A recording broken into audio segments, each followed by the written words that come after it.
دیکھیے کسی کو گناہوں پر آمادہ کرنے کے لیے شیطان کے پاس 3 ہی راستے ہیں، وہ 3 ہی طریقے استعمال کرتا ہے، چوتھا طریقہ نہیں ہے۔ یا تو شیطان براہ راست آپ پر حملہ کرے گا، یا نفس کے ذریعے آپ پر حملہ کرے گا، یا آپ کی بری صحبت کے ذریعے آپ پر حملہ کرے گا۔ دیکھیے آپ اپنے دوستوں کے ساتھ بازار میں جا رہے ہیں اور اچانک سڑک کے اس پار آپ کی نظر ایک عورت پر پڑتی ہے، آپ اللہ جل وعلا کے خوف سے اپنی نظریں جھکا لیتے ہیں۔ اب شیطان آپ کو بہکانے کے لیے ان 3 طریقوں میں سے ایک طریقہ اختیار کرے گا۔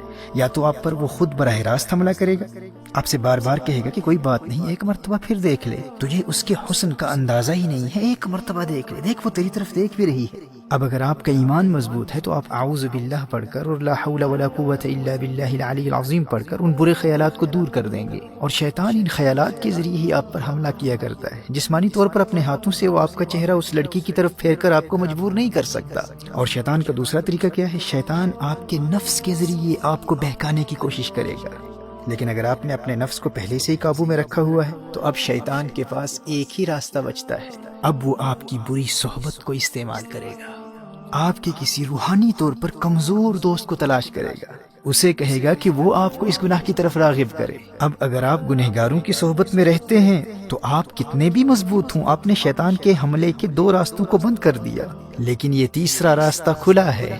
آپ کے دوستوں کے ذریعے شیطان آپ تک بار بار پیغام پہنچاتا رہے گا، ارے ایک مرتبہ تو دیکھ لے، دیکھ وہ تیری طرف دیکھ رہی ہے، دیکھ اسی طرف آ رہی ہے۔ اور یہ کوئی بھی گناہ ہو سکتا ہے۔ ایسے دوست کہتے ہیں آج نماز قضا ہو گئی تو کیا فرق پڑتا ہے بھائی، دیکھ انتہائی لذیذ کھانا پکا ہے، روزہ توڑ دے، بعد میں کفارہ دے دینا، قضا کر لینا، کسی کو کیا پتا چلے گا کون دیکھ رہا ہے۔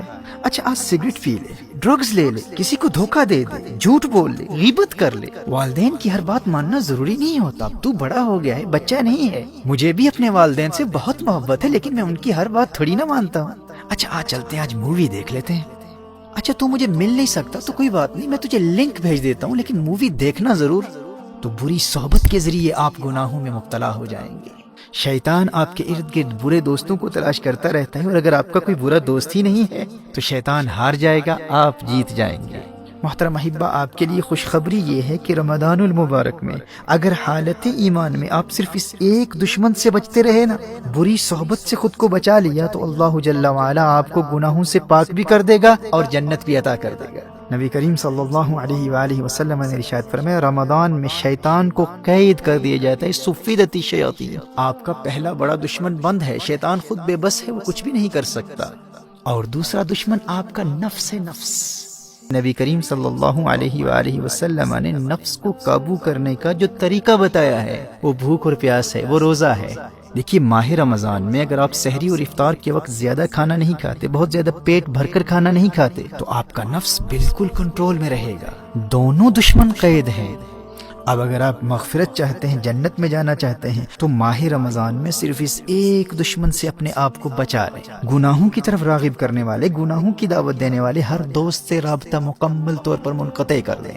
برے دوستوں کو بتلا دیں، کیا دیکھتے نہیں کتنے ہنستے کھیلتے نوجوان ماہ رمضان سے قبل ہی موت کا شکار ہو چکے ہیں۔ جانے آئندہ رمضان تک یہ زندگی وفا کرے نہ کرے، میں زندہ بھی ہوں یا نہ ہوں، میں تمہارے لیے سب کچھ کر سکتا ہوں لیکن اپنی آخرت کا سودا نہیں کر سکتا۔ رمضان المبارک میں مجھ سے ملنے کے بارے میں سوچنا بھی نہ۔ محترم احبہ، اگر مغفرت چاہتے ہیں تو کم از کم رمضان المبارک میں ایسے تمام دوستوں سے مکمل دوری اختیار کر لیجیے۔ اگر اپنا نمبر چینج کرنا پڑے تو کر دیں، سم کارڈ پھینکنا پڑے تو پھینک دیں، اور الیاذ باللہ اگر کسی غیر محرم لڑکی کا نمبر آپ کے فون میں ہے تو فوراً بلاک کر دیں۔ سوشل میڈیا پر، ٹویٹر پر، انسٹاگرام پر، فیس بک پر انفرینڈ کر دیں۔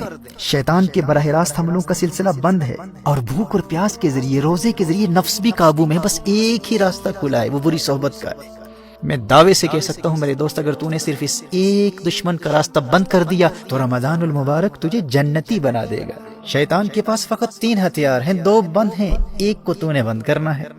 اور یاد رکھنا، دور حاضر میں بری صحبت صرف انسان ہی نہیں ہے، T V, internet, smart phones اور سوشل میڈیا کا غلط استعمال، یہ تمام بیڈ کمپنی ہے۔ اور اگر مجبوری میں اسکول کے کام کے لیے، ہوم ورک کے لیے، کالج اور یونیورسٹی کے اسائنمنٹس کے لیے، یا بزنس کے کسی کام کے لیے انٹرنیٹ کا استعمال کرنا ضروری ہے، تو اپنے پی سی کو، اپنے کمپیوٹر کو یا لیپ ٹاپ کو اپنے لیونگ روم میں استعمال کرنے کے لیے خود کو پابند کر لے کہ اگر تو فون پر بھی انٹرنیٹ کا استعمال کرے گا تو اس کمرے میں کرے گا جہاں تیرے والدین موجود ہیں، تیرے بھائی بہن موجود ہیں، تاکہ ان کی موجودگی تجھے انٹرنیٹ پر مختلف قسم کی برائی پر مشتمل شرمناک مٹیریل یا بری سائٹس پر جانے سے بچائے رکھے۔ اور اگر جہنم کی آگ سے بچنے اور جنت کے حصول کے لیے تو یہ ایک کام بھی نہیں کر سکتا، خود کو بری صحبت سے نہیں بچا سکتا، اور اس خوش فہمی میں ہے کہ مفت ہی میں جنت مل جائے گی، تو اللہ کی رحمت کا مذاق اڑا کر اپنا ایمان برباد کرنے والے اللہ کا کلام سن لے۔ تو کیا سمجھتا ہے کہ اللہ آخرت میں انصاف نہیں کرے گا؟ تو نے جنت کو اتنا سستا سمجھ رکھا ہے؟